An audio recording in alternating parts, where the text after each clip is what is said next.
bottom. How many times do we have to hit rock bottom? I swear, I've hit it so many times I can't even count. But let's go over another time, because I know I've shared a lot of them with you guys. One time, I had a friend who moved from Dago to Newport Beach. And he was doing Oxycontin. He was being a fool. He got mixed up with the wrong people. But at this time, I was pitching him pounds of those good ODs, the good outdoor weed, the greenhouse outdoors with good genetics. They were going for like $2,800 a pound. And so he told me, hey, bring me up 12 of those pounds. And on my way up there, I was going to go up to a club in Orange County. So I just stopped by his house. I normally would have had a driver, but 12 pounds was like a 20 sack to me. I didn't give a fuck. So I just go by and I drop it off. I make it to his house because I took a different route than what he texted me to take. So I took a different route than he texted me. So I made it to his house. When I got to his house, he's like, I'm not there. Meet me at the PF Chang's. And I already know it's fishy. I could already tell some fucking bullshit's going on. So I go to the PF Chang's and I'm like, oh, this is weird. I pull out, automatically a cop pulls behind me and a SWAT van. And I'm like, oh yeah, okay, this is bullshit. Cop comes up, asks me, he rolled down the window, he asked for my shit, driver's license, insurance. He says it smells like weed in the car. I'm like, no, it doesn't. He says, do I have consent to search the vehicle? I say, no, you don't.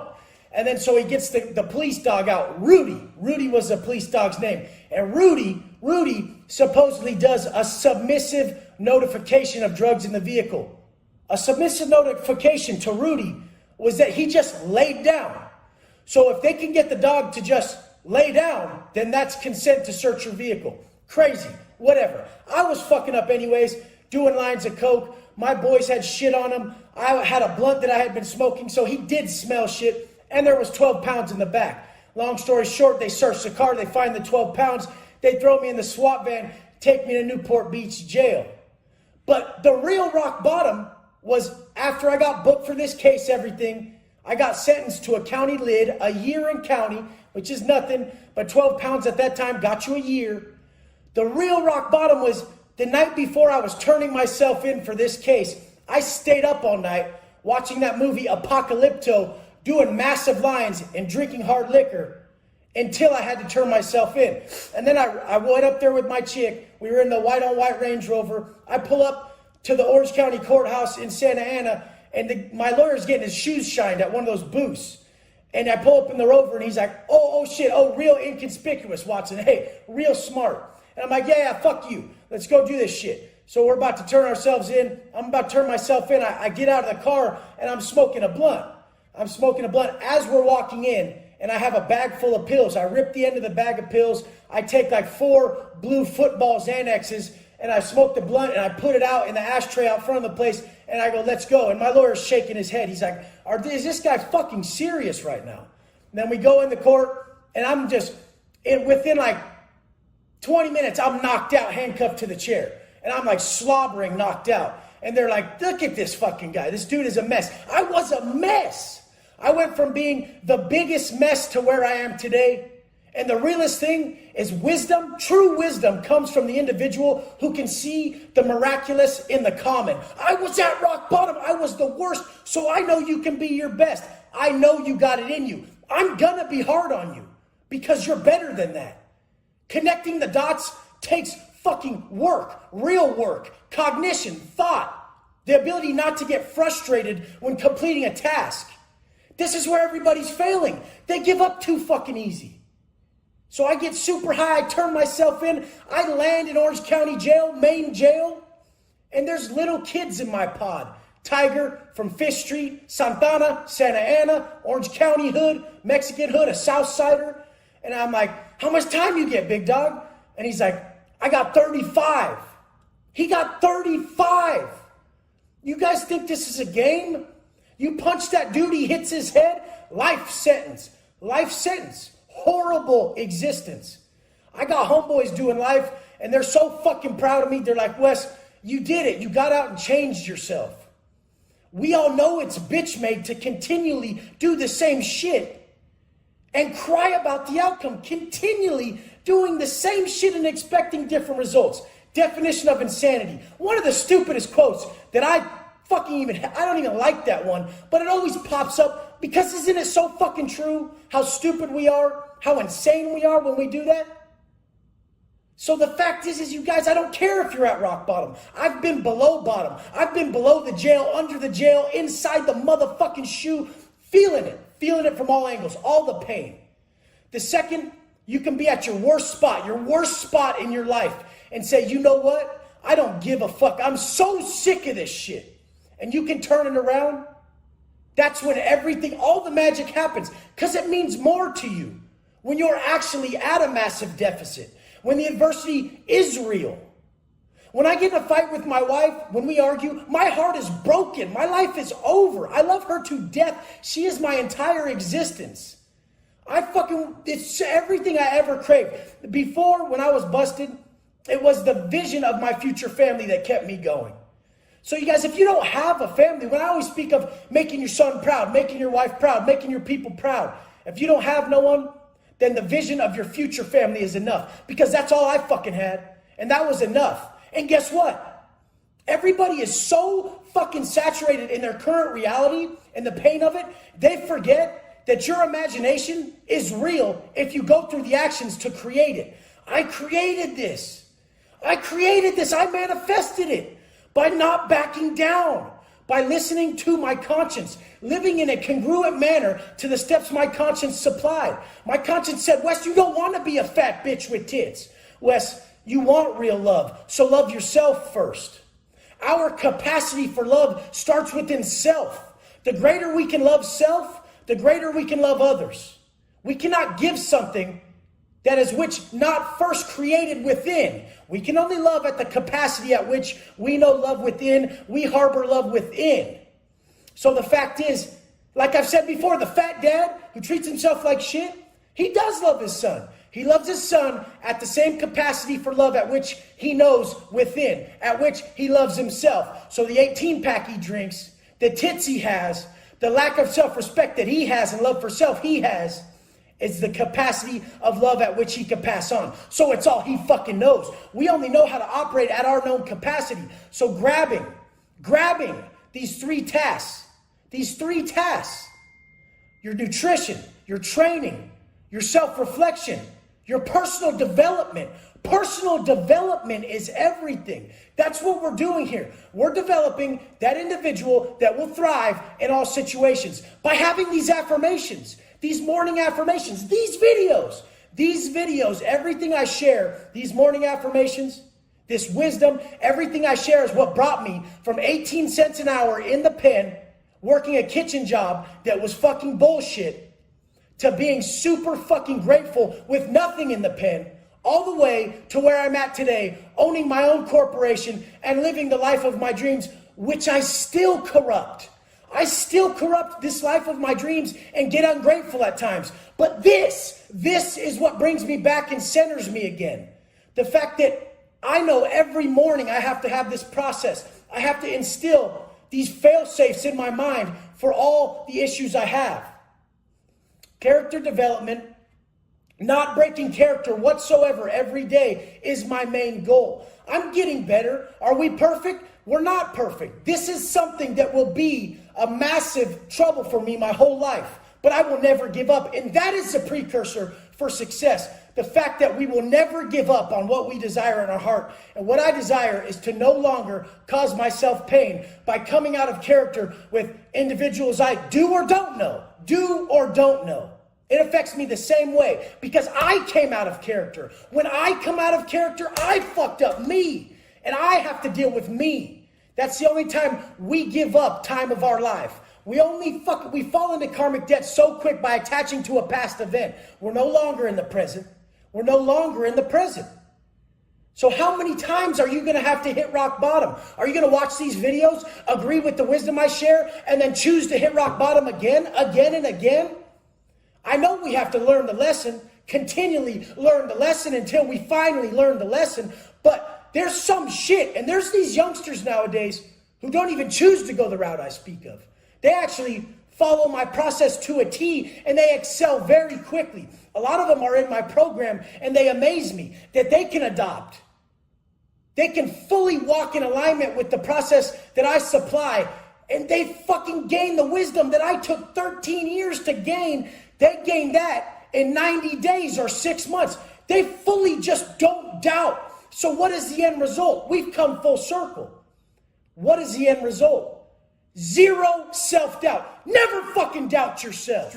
Self-sabotage is real. Self-sabotage is one of the realest things that everybody's going through. The successful stockbroker, banker, real estate agent, and the fake hard dude in prison. They're all falling victim to self-sabotage. The old me. I was successful before I went to prison, but I made one mistake. I made one massive mistake. I tried to acquire before I became. My process that I teach in my coaching, through my content, in my private community, I teach becoming before you ever acquire. This is the only way to avoid the self-sabotage attached to our subconscious detecting fraudulence. Your subconscious detects fraudulence and we self-sabotage.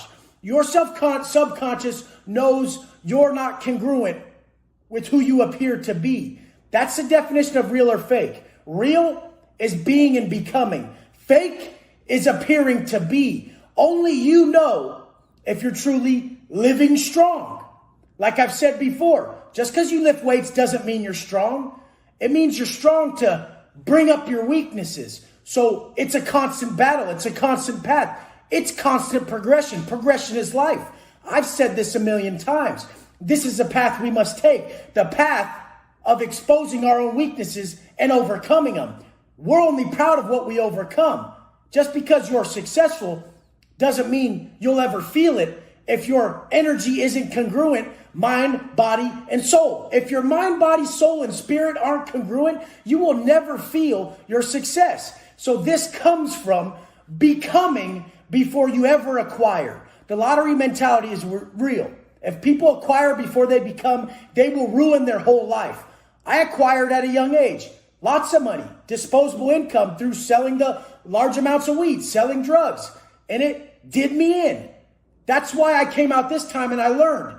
I have to become before I acquire again. Become disciplined. Become responsible. Become a man of character. I could still easily fuck everything up I've built today if I come out of character one time. One time and my life is over. I have 2 strikes. If I do something violent one time, my entire life is over. I'm going back to the penitentiary for life. Don't you see this? And it shouldn't take this. It shouldn't take that. We should govern ourselves because karmic debt is real. Because we feel like shit and the moment is stolen from us when we act like pieces of shit towards others. So this is what's governing us. The ability to enjoy the moment. The drug dealer who makes his money in a stupid fucking way and is extremely violent, he acts like he enjoys sitting on that nice beach, but he has to do coke and drink alcohol and all the other shit just to avoid his subconscious that tells him he's a piece of shit. Avoid his conscience that's supplying him all this negative thoughts and negative feelings because he's a negative individual who acts in a negative way. As soon as we get out of our way, it's 100% love in the moment. In the moment. I can come up with all this stuff because I have 100% clarity. I no longer get in my way. I teach you how to stay out of your way. Simple things like not listening to the call of your conscience when it tells you to diet more causes regret. That regret clogs your focus. It deters your focus. Now you're not 100%. It may not be as detrimental as shooting someone in the fucking face, but yeah, it deters your focus because you're living on a past event, which is, I shouldn't hate like that. Damn, I shouldn't hate like that. Fuck, I feel fat. You're causing that. So as soon as you live in alignment with your conscience, everything it's telling you, you operate out of pure contentment, pure inner peace. You operate out of the now. The now is the only thing that's powerful. That's why being real is being and becoming the future we're creating. The now actions we're partaking in now. It's not the past. The past is something to learn from, the mistakes, to reflect on, to regain wisdom through, to relearn in a positive way to take with us forward. But the actions today that are making the future is where our power lies, in the now. You guys, I was around all the fake ass motherfuckers. I realized all this because I was one. I thought I was hard, but I had to drink or do drugs just to even go to bed at night because I was so sick of myself. That was weak. That was the massive weakness. If you have to turn to vices to even get to sleep, to even make it through your day, to fucking dissuade yourself from what your current reality is, it's because you created a fucking reality that you ain't proud of. And if you ain't proud of yourself, you missed the whole point of fucking life. We must walk in alignment with this character or you're going to end up in the motherfucking penitentiary. You're going to end up in the penitentiary. A lot of people go there for shit that they didn't think they fucking would go there for. Then they start crying. But guess what? It might be good for you. It might be good for you. Just like coronavirus is good for you. You get to sit the fuck down and truly become instead of just chase all day. Chasing. The second I chase shit, I come right out of my fucking mode of operation that's most powerful. My zone of genius is the now. Boom, right when I'm tapped in. That's when I'm heart to heart. That's when you guys can feel it. Because I'm just right there in the moment. I'm living it. That's what the moment means. Living in the moment isn't scarfing down that fucking pizza. That's not it. Being and becoming is what's real. Acquiring and possessing is fake. Appearing to be is fake. That successful dude who's refusing to level up his health and just magnifying that he's got more and more and more money, he knows he's fake. He knows he's fraudulent. He's exposed. He's exposed. He knows it. In certain areas that he's not comfortable in, when he walks in that room, he's done. My program, my process levels everybody up with just a few tweaks to their daily life. That successful dude learns to look at a plate of food as exactly what it's doing to him to reshape his entire existence, from his discipline internally to his external features, which then turns into confidence, which he brings into his business and smashes. No true businessman, no true successful man, no true successful family man should have guesswork. If you habitually create someone who's okay with guessing with something like his health, then you're fucking tripping. I don't guess on nothing. If I'm having a problem internally, I sit there for hours every day finding the answers for years straight. This is how we do it. Any answer that you got any answer easily attained is something you will not respect. Anything easily attained is something you will not respect. I wasn't ready to get out of prison until I truly became okay with being in prison. This is where the gains come from. Not letting your external fucking situation even sway your internal feelings at all. It don't fuck with you at all. That's just straight mastery. You're in control. In all reality, nothing changed with coronavirus. Nothing changed. It just became obvious the only things you're truly in control of. There was just an illusion that we were in control of a lot more. You're only in control of you. The penitentiary will teach you that. Coronavirus will teach you that. And as soon as you accept that, you can excel at that. And when you excel at you, you'll excel at everything else. And you'll cause people to excel at themselves. This is what it's all about. This is the path. You are the path. You can continually fucking think that you understand it by trying to acquire or having shit. I have fucking shit. I could buy some shit, but I don't, because it doesn't do shit for me. I'll buy my dream car a month or two ago, and then it doesn't even fucking matter in a month and a half. I'll kick a fucking hole in the shit. I realized real quick that I'm still trying to do that same old shit. But at this level, it becomes a business expense, so it doesn't fucking matter. It doesn't even fucking matter. You end up realizing real quick that helping individuals, providing worth to their lives, is what in turn provides worth to your life. Don't make the mistake of trying to acquire before you become. If I was a fraudulent, fake-ass fuck, my success would have ran a fucking train on me already. It would have ran a fucking train on me. Like all those rock stars, all those actors, and all those people who won the lottery, who got some instant success and had no maturity, no emotional maturity, no financial maturity. They didn't become the success they appeared to have on the outside, inside. Becoming is real. Appearing to be Fake as penitentiary ink is a mission. Every part about getting blasted up in the pen is a straight up mission. From getting the ink to getting the motor, the needle, and making the gun, to ducking the cops, and everything in between. Everything in between. First thing first, it starts off with a mission. That's what we call putting in work for your people. When you have to put in work for your people, go smack one of your people up, go stab somebody, go DP somebody. That's called a mission. Hey, where you going, homeboy? I'm going on a mission. I got to go handle this. Everybody knows when something's going down on the yard, and that's called going on a mission. This is how we earn our letters. This is how we earn our ink. This is how Dago's earned on the stomach. This is how the letters on the arms are earned. This is how we earn that 1904 that I got on my knees. That's how I earn that SoCal on my upper quads. You have to earn every piece of lettering you get. Lettering, we call it our letters. You earn your letters. People come into the pen, and the first thing they say is, I want to earn my letters. Let me go on a ride. Let me go on a mission. Let me go handle the next thing smoking. I'm on the next thing smoking. That's how we talk in there. It's beast mode. Fools already signed up. They're signed up. You ain't ready.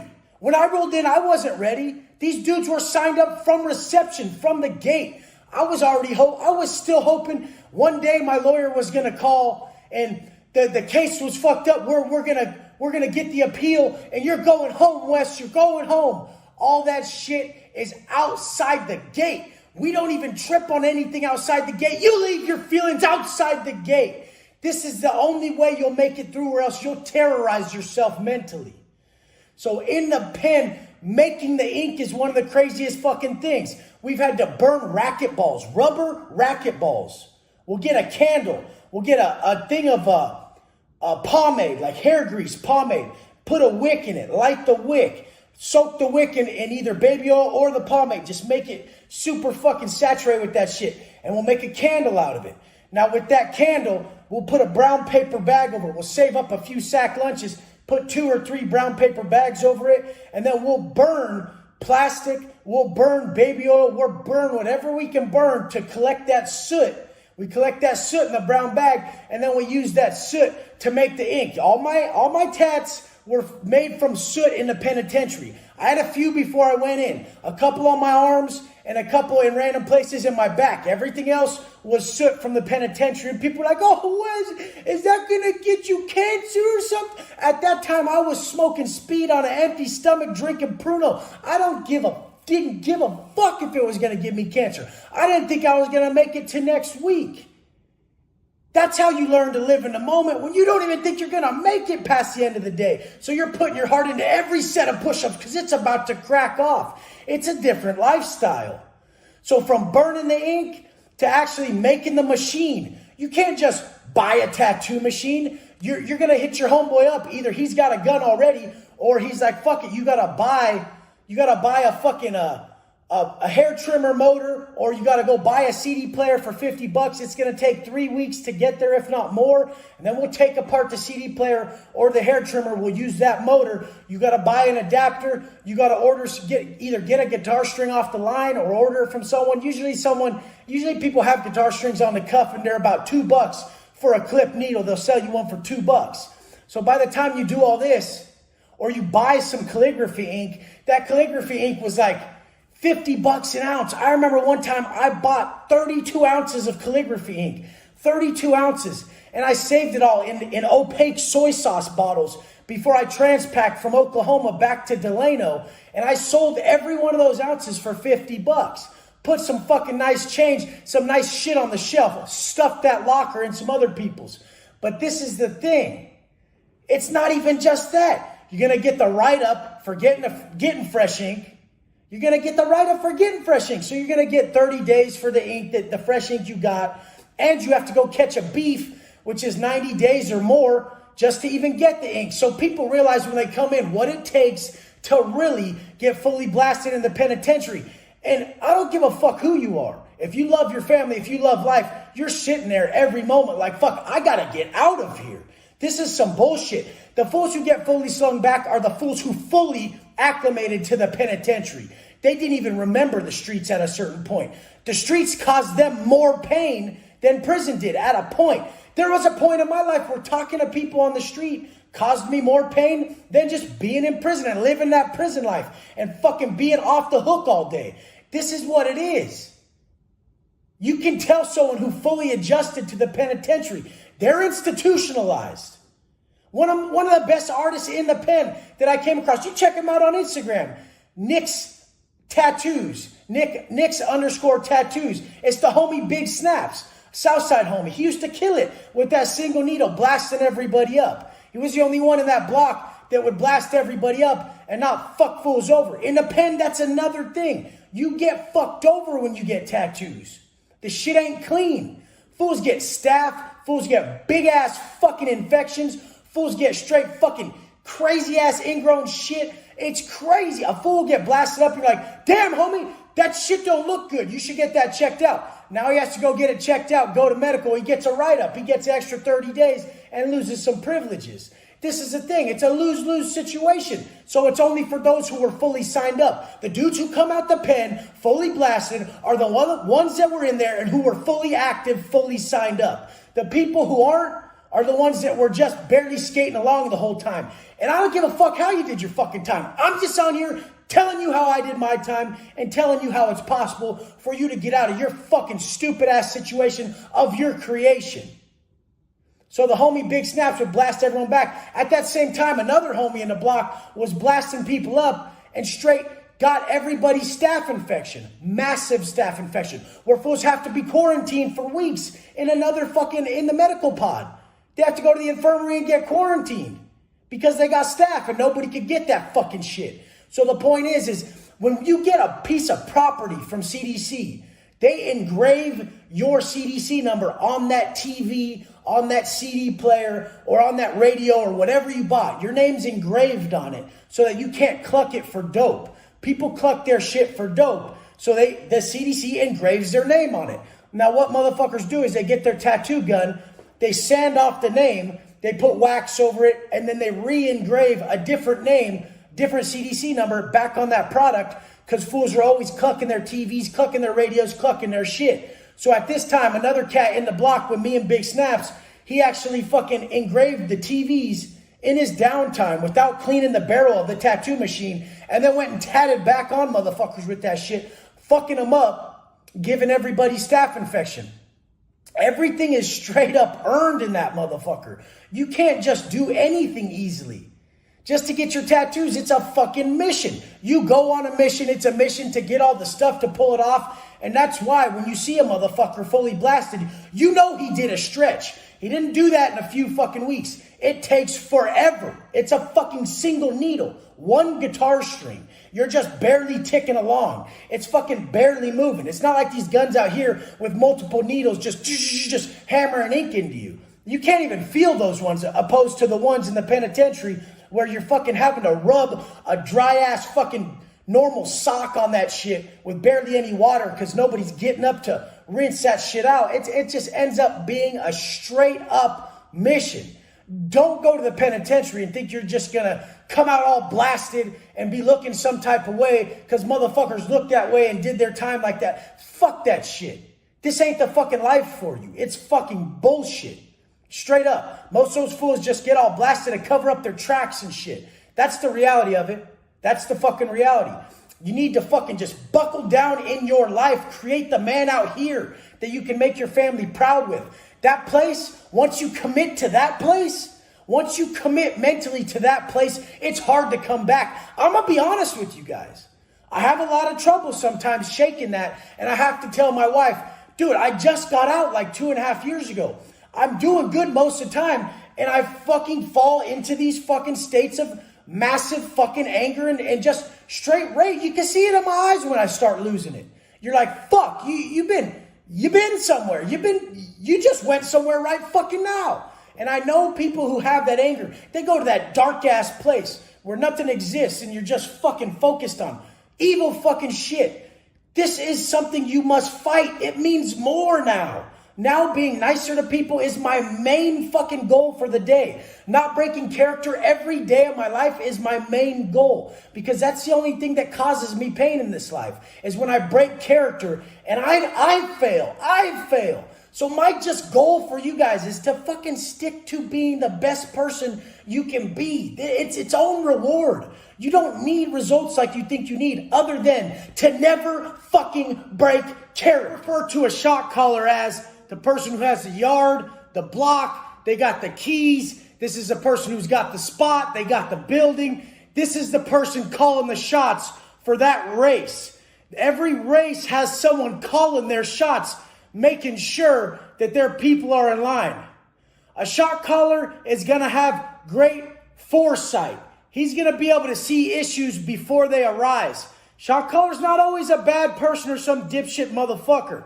A lot of the times, the power gets handed off between homeboys of somebody who has institutional sophistication. When someone has institutional sophistication and they can see the routes because they've been in prison for so long, they're an asset. They become the shot caller, have the keys, but mainly their people hand it down to them. Someone would hand it over to you. So I've had people hand me the block. Whenever I get in there, they're like, oh, you're next up, big dog. I'm going to hand this shit to you because I know what's up. I just see different shit. Like I've said, one of my favorite quotes, talent hits a target nobody else can hit. Genius hits a target nobody else can see. I would see shit these motherfuckers couldn't see in their lifetime.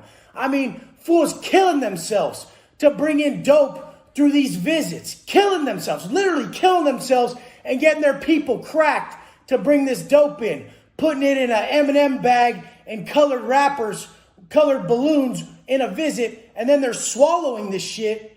And sometimes they're busting open because people are just dumb. They're not wrapping it enough times. Finally, after many times of shit fucking up, one time especially when we were at Delano and the homeboy had someone fly out from Arizona with the best white and black, he ends up swallowing one in the visiting room and choking on it. It was too big. He's choking on this shit in the visiting room. There's COs in there like, what the fuck is happening? He gets up and runs out. He runs out and he runs into the building and he runs right back to my rack and me and my bunker are like, fuck are you doing? Don't fucking come running back in here, motherfucker. Straight up, you're done if they come fucking hitting the spot. And he's like, oh, what the fuck? Like, that shit's bitch shit. Just dropped the dime on us straight up. Straight up dropped the dime on us. My bunkie was already riding dirty. We had horns. We had all the white, all the black, all that shit. That's just how it is in the pen. Everybody's holding. If you roll in, I'm making sure you're holding. You're holding something for your race. That's it. There's no way around it. You're in a fucking gang now. You don't get a choice. That's it. You're signed up. So he runs back and he's like, fuck, I choked on that shit. He gets in the shower. And luckily, my bunkie at the time's a sweetheart. And he goes in the shower with the fool and starts trying to get him to help him out and fucking like squeezing on his chest, trying to get him to not choke on his dope and straight up have it bust and kill his ass. Finally, he just fucking ends up getting that one out and then they save it. And then he ends up fucking later shitting out the other three. He had like 5 bindles, 5 fucking clavos that he swallowed, and they were all about an eighth. And then finally all 3 come out. 1 came out the first. He had 1 left. Now he's tripping. It's 10 days later. This shit hasn't came out. And one of the chick COs that was in the visiting room has been on him all week. The fuck was that? I know you got dope. I seen you run out the visiting room. Fuck were you choking on? She's calling him out. She's waiting for it to drop. She's waiting for him to slip. And they're going to come crack everybody. This is how they do it. It's a fishbowl. We're sitting here. It's a 180 setup at Delano at this spot. A level 2. But it's A, B, and C section, 5, 6, 7 building, and everything's against one wall. So all the bunks are against this wall, and here's the tower, just looking directly at us on film all day. It doesn't take a genius for them to figure out what the fuck's going on. So you're just sitting there, a sitting duck, and that's why we have fall men, because motherfuckers are getting cracked. You're getting cracked. That's it. A lot of people are just meant to take the fall. So he ends up tripping that it's in his stomach. One night we smoke a joint and he's sitting on the toilet, the homeboy Moody, and he's just gnawing his fingers away.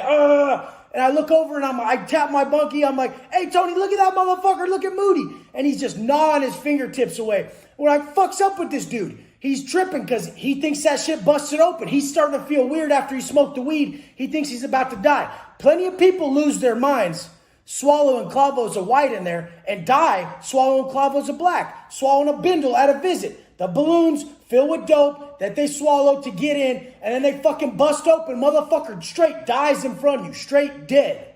So he's tripping. He's all high as fuck.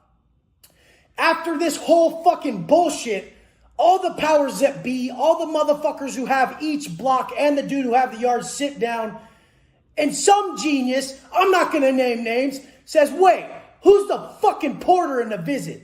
Who's the fucking porter? What race is he? Let's buy him. So that porter gets bought.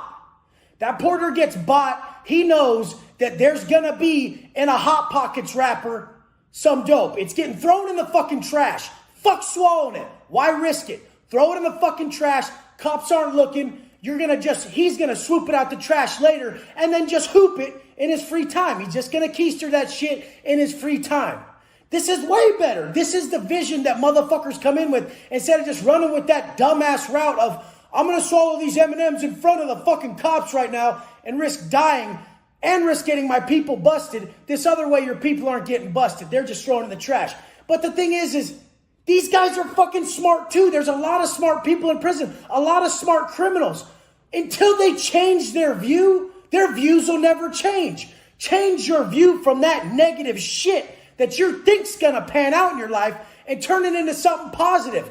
All I did was live by the fucking rules and the laws, the universal laws I preach on my channel, and I went from someone with institutional sophistication to someone living a massively good, healthy life that helps exponential amounts of people. This is what we're after in this life. This is what we're after. That life is pain. Everybody thinks it's cool. I thought it was fucking cool. I watched all the fucking movies. I grew up on Scarface, Goodfellas, the whole fucking nine.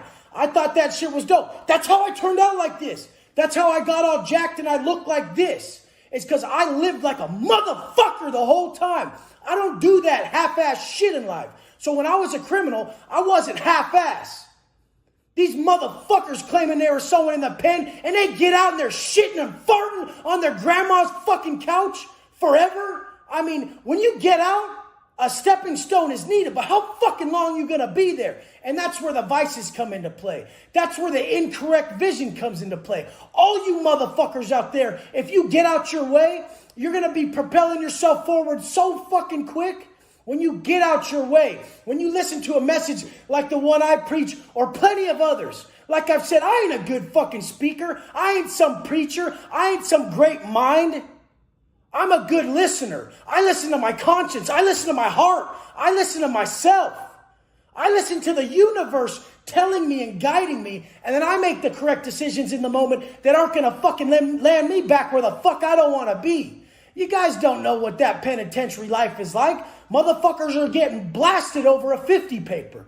And guess what? If you're a dope fiend and you roll in, if you don't kick, you're going to grab a paper and they're going to tell you it's all good. No, pay me when you want to pay me, big dog. You're all good. Shoot me a fucking canteen whenever you get it. 2 weeks pass. What's up, motherfucker? Going to be all up in that ass. These fools don't play. It's not a fucking game. Just like those movies I watched, pay attention to how this shit ends. Listen to a motherfucker. A lot of motherfuckers out here will even come in my comments on Instagram with these jokes and shit. This ain't a joke to me. None of this is a fucking joke to me. I got 4 motherfucking strikes. I'm riding on 2 of them. I get 1 more, I'm done. That's it. No more chances, motherfucker. That's fucking it. We have to create. We have to have these affirmations daily that are in line with the future we want. If you glorify penitentiary shit, if you glorify violence, if you walk and act in that manner, you're done. You're gonna fucking turn into that. So I'm here to tell you that it ain't worth it and it's bitch shit. A lot of those shot-collar fools are straight dope fiends. Some aren't. Some live by the massive code of a solid convict that is fucking...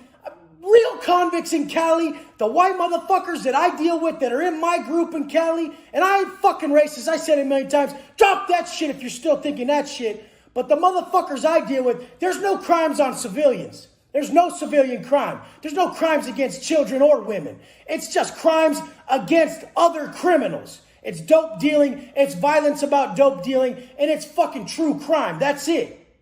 We don't conduct ourselves in some piece of shit manner. Those motherfuckers are dealt with real quick.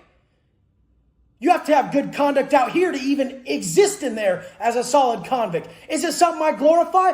Fuck no. Is it my past that'll help the next man not experience the pain that I felt? Fuck yeah it is. The biggest bitch on this planet, whoever the fuck he is someone who has a lot of pain in his heart from his actions, and he isn't grown enough or mature enough to steer away his loved ones or anybody from experiencing that motherfucking pain. Starving in the shoe. The shoe is the security housing unit. 2 ways you're going to starve in the shoe. Hunger strike, skimpy trays. Both these ways are going to make sure you extend your motherfucking stay. You're in a prison gang. You're going to stay because of this. If there's a hunger strike and it's being passed down from above that we ain't eating, then that means you're going to get participation for a hunger strike on your 115. That 115 is going to hit you with 30 to 90 days, depending on what's been going on, depending on your previous write-ups, depending on the severity of this event. The system will write you up. They know that that's a strike against them, that you guys aren't eating because of some way they're treating you, they're mistreating you. And if you get together in a group like that, it causes a scene and they write you up. This is a strike.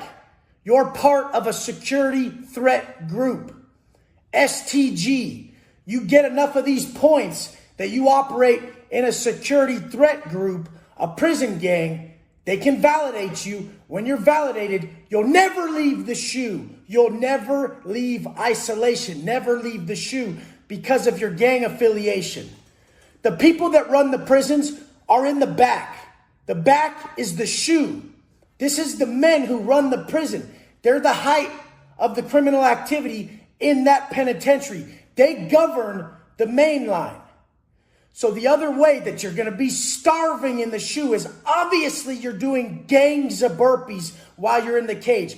Burpees all day. Smashing. 10 sets of 88 when I was there. Years straight. 14 months straight. They had been on it for 5 years. These guys have been in there forever. Indeterminate shoe programs. Not getting out of the shoe. They'll run in these programs. I do 88, you do 88, I do 88, you do 88. And we're doing it in a militant manner where I got the hard count, someone else got the soft count. Soft count is the amount of counts it takes for you to do the burpee. 1, 2, 3, and then the hard count is the main burpee. 1, 2, 3, 2, until you hit your number. So that counting brings your wind up. So when you're ready to get down, you've been counting while you're training, which enhances your wind, increases your wind for that riot. So when it kicks off, you're militant, you're ready to go, you're with the business.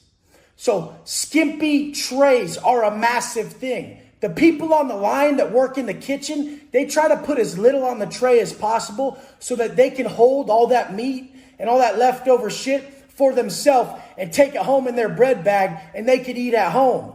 Now, there's a big-ass political problem with this in the penitentiary because every race works in the kitchen. I can't govern a black, an Asian, a Southsider, a Northerner, a Paisa. I can't govern them. I can only govern my people. So in the shoe, we get together, and when the trays are skimpy, we get in our windows, and we sign to each other, hey, get to the window. We sign to each other, and we say, hey, hold your fucking tray today. That shit was bullshit. We're going to make sure the main line sees that we're pissed back here. We're pissed. That's how we send a message right away. Motherfuckers, you guys better get in line and feed us right. We'll hold the trays in our cells and tell the cops, we ain't giving you your fucking tray back. Now that puts you in a predicament. Because those cops could be pissed that day and say, give me the motherfucking tray back, Watson. And I can't give it back or I'm getting stabbed if I give it back. So I have to hold that tray. Now the cop could come in and whoop my ass and spray me and fucking handcuff me, throw me in the showers, whoop my ass again. But I still have to listen to that rule or I'm getting stabbed. What we used to do is hold the tray and say, nah, go get us some fucking chicken patties. We don't give a fuck. You come in this cell, we're taking off on you. You come in any white cell, we're taking off on you. Get us some more food. That was bullshit. We're hungry. And you're hungry in the shoe because you only get $55 worth of canteen a month. Your draw from canteen a month is $55. That's your fucking Folgers and your fucking Irish Spring. That's that's your cosmetics and your coffee. That's it. You ain't getting no food. You're getting some soups, and they break those open, put them in brown bags anyways, so it ain't that fucking enjoyable. You get a good cop, he's tossing you all your shit, all your store, but most of them are putting them in brown bags, burning you. You're in the shoe, you're burnt, starving, you're hungry. So that's why I just get pissed out here when I see a simple ass bitch ass motherfucker who has 2,000 healthy calories to eat. And he's like, am I going to lose muscle? Motherfucker, you don't have any muscle. I cut on like 1,700 calories and stay 230. I built my muscle over a decade plus. It ain't going nowhere. I've told my body to hang on to this muscle for a long period of time. You tell your fucking body what to do. You tell it. You tell it with action. If you consistently use these muscle groups, your body's not going to just eat them up. It's not going to just eat them up for no reason. You're not going to go catabolic on muscles that you consistently fucking use. People who think they lose muscle while cutting just found out the cold truth. You didn't have that much to begin with, homie. You didn't have that much to fucking begin with. Right now, I'm eating barely 1,600 calories, all protein, low fat, no carb, and I hold on to all my muscle at 235. This is what long view is. This is what pain is. You're meant to experience pain every day. The pain of the world. You're supposed to feel it. If you don't feel pain, there's repercussions. It's called comfort and the bitch ass shit that comes with it. Lack of confidence, tits, pussy shit, not feeling yourself, not enjoying life, over fucking compensating of pleasure seeking that fucks you over, perpetual pleasure chasing. You're meant to feel pain. Pain brings us closer to who we are. Pain teaches. Pain has lessons attached. You understand and feel and have the fucking compassion for all the pain in the world because we're all attached. You have to have fucking straight up compassion for everybody on this planet. So you have to go hungry every day. You have to physically exert yourself. You have to wear yourself out. These bitches are like, Wes, I'm tired. Compared to what? Wes, I'm hungry. Compared to who, motherfucker? Someone will die today. You're not hungry. You're a bitch. You're a pussy. And you keep forgetting that you're a wet ass fucking vagina. Straight up. That's what you keep forgetting. You keep mistaking that for motherfucking hunger. I've been locked in the shower for 4 days and handcuffed because my cellie and the people across the way were fishing heroin on a line and they got caught. So they wanted us to snitch on each other. This is in the fucking shoe. They wanted us to snitch on each other. So they lock us in the shower. And they're like, one of you guys is going to crack and tell. We'll leave you in here for a fucking month. Nobody misses you. Nobody's going to see you. You ain't getting your mail. None of that. It's not coming. Who's telling first? Nobody fucking told. We held strong. They pulled us out in 4 days. You don't know. You don't know, do you? It's obvious what you call pain, how pussy you are. Step your fucking game up. Walk into that pain daily and realize the management of it is who the fuck you are as a man. My wrist hurts. I can't do anymore. Shut the fuck up. Shut up. Fucking do them. You ain't pulling that shit in a pen. I can't go to yard, Wes. I'm really tired today. Fuck you and get your ass out there. You're doing more today. And guess what? After we instill that in you, you feel fucking great. You just accomplished something. You overcame the biggest hindrance you've ever had in your life. Your bitch ass feelings that hold you from being everything you could be. When the body wants to give up, the mind is just getting ready. I used to fucking exercise this on the daily in the worst of ways. When everybody was just tapped, hungry as fuck, beat up, tired, fucking going through it. I would just smile and laugh and absorb all their fucking weakness. Watch them cry and kick the door. Take all that in and turn it into more power. Hit the reset button right then. That's when I hit the reset button. Even if it was 6 months in on a massive lockdown and I ain't had no coffee, I ain't had nothing I like. I just hit the reset button. I'm like, thank you for treating me like this. You know who you're creating? My self-talk is everything to me. I can't wait for it to get difficult. And then I can't wait to test myself with that self-talk to see who the fuck I am. When shit's going bad, your internal dialogue, that's who you are, motherfucker. Who are you when shit's going bad? Go into a massive workout right now. Let's see who you are when it gets painful. Oh my God, this is really difficult. These fucking men out here. Cupcakes. Baby bitch ass cupcake motherfuckers. None of this is hard. This is actually massively pleasurable. This is massively amazing that we get to do all this. That motherfucker, I'm the hardest worker in the room. That's funny. I love this shit. Wasn't even calling it work. Work is something that you would rather not be doing. I mean, you don't even call it work. The work is the love. The work is the gift. When you refer to it that way, you're just creating it as a block in your head. There's resistance. Even though I talk about fighting, even though I talk about the struggle and adversity, at a certain point, that man who learns to take pleasure and not being pleased flows directly with it. This is what it's about. This is when you've won. Let's anger. Us choosing to lapse in character. It may seem inconsequential. But it will carry with it a lifetime of regret. A lifetime of regret. A lot of people right now are making choices. Their actions are asking for an outcome that they don't want, that they've never experienced. Something that they'll never understand. This too shall pass. The feelings you have in this moment will pass. And guess what? They pass very quickly. These feelings do. 3 months in, this don't matter no more. And then the first year passes. You flip that calendar. You've been in tears all year. You're wishing you didn't make those choices that didn't have to be made. Seeking that fucking negative attention, the easiest form of attention out there. When you could have went the positive route. Really built something, really created a voice and spoke strongly about what you care about instead of acting like a fucking child. 2 years in, the pain's real. You're still on the street hoping you get your life back and it ain't coming back. 3 years in, you're getting consumed by the penitentiary. The anger that fuels you, that gets you in more and more trouble in there, gets you further away from the peace and contentment, the optimal state humans are supposed to exist in.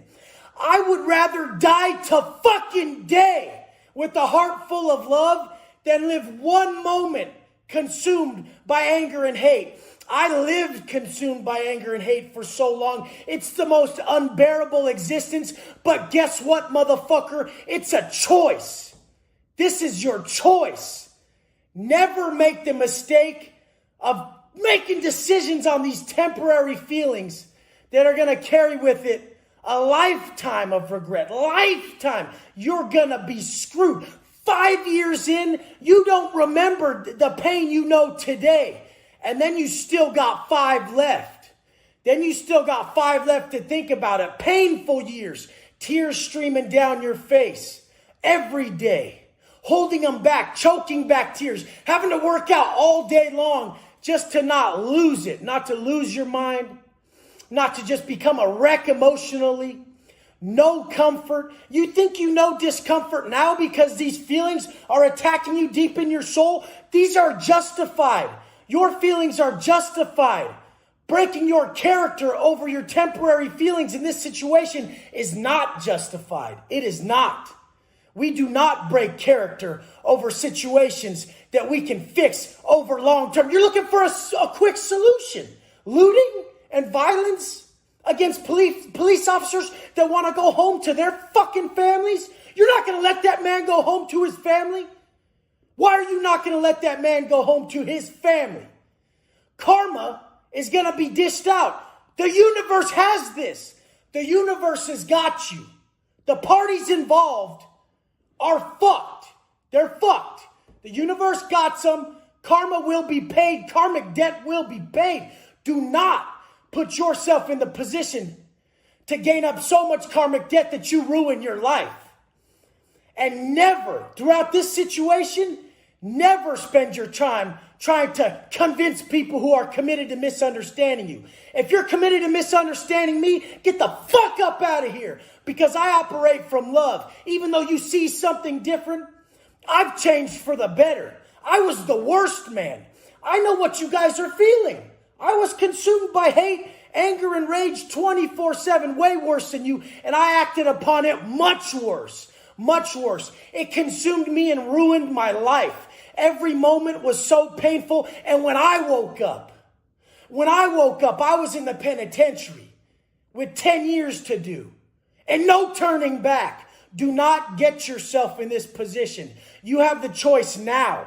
I hope you fucking take it. Don't be a fucking sheep and follow these people who want you to fuck your life over. This can be solved and will take a long time. You're not going to solve this overnight. But if we do it correctly and we positively construct the right plan, we will get our outcome.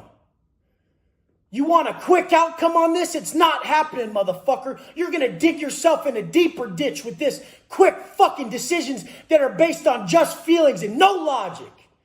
I get it. That injustice happens. There's pain in the world, but there's plenty of overcoming of it. Choose to overcome it. Choose to be understanding. Choose love. Two modes of operation that humans operate from. There's love and there's fear. The anger attached to fear is a punishment we inflict upon ourselves for somebody else's mistake. You don't feel good when you're angry. I'm angry right now, but I understand my anger. It's out of frustration because I love you guys. I don't want not one of you guys to sit there on year 2 crying, knowing you got 8 years left. It is so hopeless. It's so painful. Nobody makes it. I barely made it. Every day I still barely make it. It's so painful to be removed from your loved ones for 10 years on a choice that you know you could have avoided, that you know you could have went about a better way if you sat down and formulated a more positive plan. The penitentiary is filled with racism. So if you're sick of the racism out here, get ready, motherfucker. By acting in this manner, looting and burning down stores, these people just got their stores open. They just got their stores back yesterday or the day before from COVID-19, and you burned it down. You burned it down. You piece of shit. Fuck you. Fuck you. That man was trying to feed his family.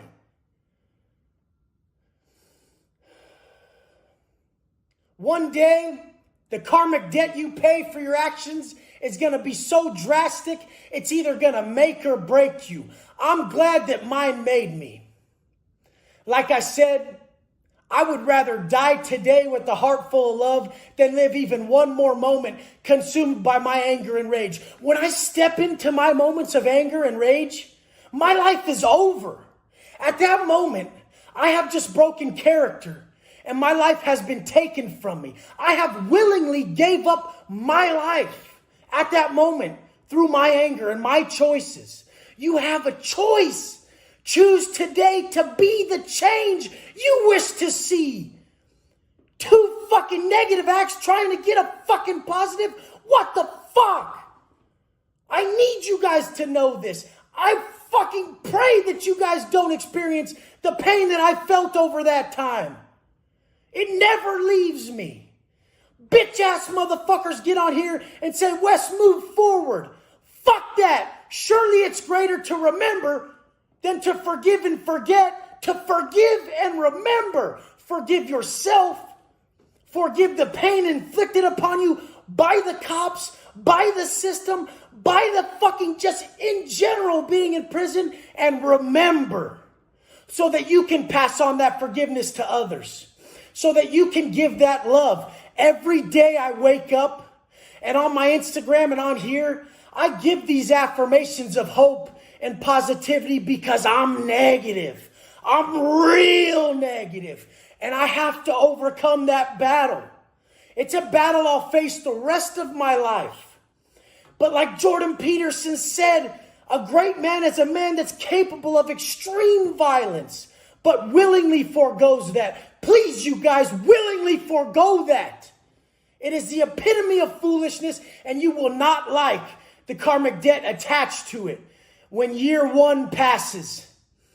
And then here comes year two. You can't even do a year, you fucking bitch. You were calling those cops you're throwing rocks at last week to help you, motherfucker. Fuck you. Straight up. Fuck you.